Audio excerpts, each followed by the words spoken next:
Profile building is a complex process and very important for your university admissions. Profile building majorly comprises of two types of inputs. One is academic and one is non-academic. When you talk about profile building, it is one of the most important factors. A lot of people focus on their scores and rely predominantly on their academic scores or their competitive scores. But in my experience, a lot of times, and especially in these times, when a lot of universities are not relying on academic scores for obvious reasons, the profile of the student becomes very important.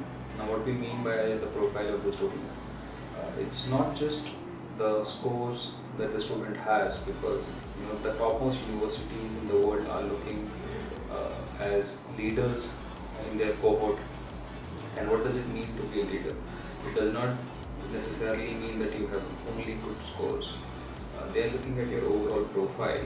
How interested, how passionate about are you about what you want to study? So let me give you an example. If you want to study artificial intelligence and you have great scores, I mean 9.5, 9.10, we have had students who had 9.8 CGPA, which is pretty phenomenal. But then you've not really explored the world of artificial intelligence. You're constrained to the books only, and that's not a bad thing. But today's world, you need to have that competitive edge. It can be through internships, it can be through your own projects. A real world exposure is very important. Now that is an academic part to it. There's also a non-academic part to it. And a lot of countries do give a lot of importance to the non-academic part of your profile, which is how exposed are you to real world scenarios. Have you ever worked or you have an experience with an NGO? How traveled are you? How much have you traveled the world, or for that matter, your own country? Now these, why do universities and these things really come out in your SOP and the interview? They really want people. So let me give you an example. If let's say there are two students who have the same CGPA, are applying for the same course, and that is why you hear a lot of our students end up getting pretty phenomenal admissions with very good score, but not because they have an overall profile. That is what we do when we work with them to build their overall profile. So two students are applying for the same program to the same university, and there's the admission officer, the international admission officer is reviewing SOPs from two students. Now one student has written about the fact that he has done X projects, X research paper, then he's got a good CGPA and everything. Now on the other hand, the other student might have a lower CGPA, but he has done an internship. He has actually done a lot of travel, and he has worked with an NGO. He has a blog where he engages the community of the artificial intelligence.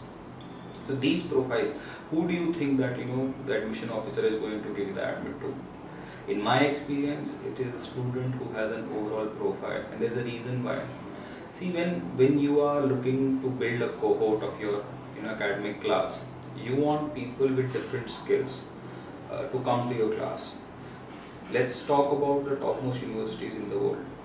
Obviously, they are going to have students who are very smart, have good scores, and inadvertently their class is very smart and good. Now, how do they actually make sure that their class produces leaders of tomorrow?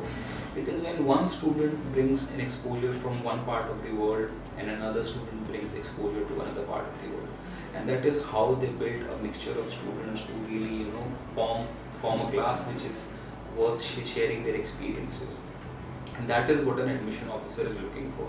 So when you're trying to build a profile, don't keep yourself limited, and don't be overconfident saying that I have a CGPA of XYZ, and that is why I would get an admit to MIT. Now I'm not saying that the MIT is the best place for you to go. If you can check our university selection video, where we have focused amply on the fact that selecting a university is a lot more complex than the university rankings. Every university is suited differently for different students, the location, the fees, the cohort, and a lot of things go into it. At the end, I would say that building your profiles should start is very important and should start at least a year and a half before you plan to send in your application, and it needs to be aligned with the university's interests. I'll give you an example. One of our students got into University of Toronto, and his profile was very good, and I was able to evaluate after his interview. The predominant reason why he was given that admit with a scholarship was because he was a good swimmer. So that is something that really helped him, because the University of Toronto has an amazing swimming team, and you have to hit the nail on the head and understand what the university is looking for.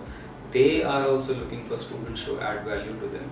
It's not just that you say that okay fine, I have a 9. It's not like Delhi University. It's not like any university in India where your scores or your admission exam cutoff will ensure that you are going to get into that university. It's not like that.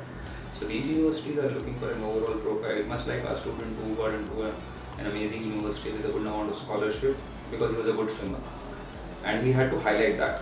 And you have to understand what your strengths are and what the university is looking for, and build your profile accordingly.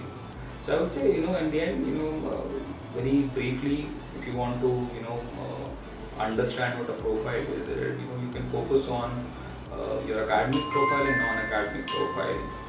And there are a whole lot of things, academic is not just your academic score, it's your research, it's your internships. These are all academic things. Apart from your academics, there's a whole lot of list of things. And yeah, you can get in touch with us and we can talk more about that.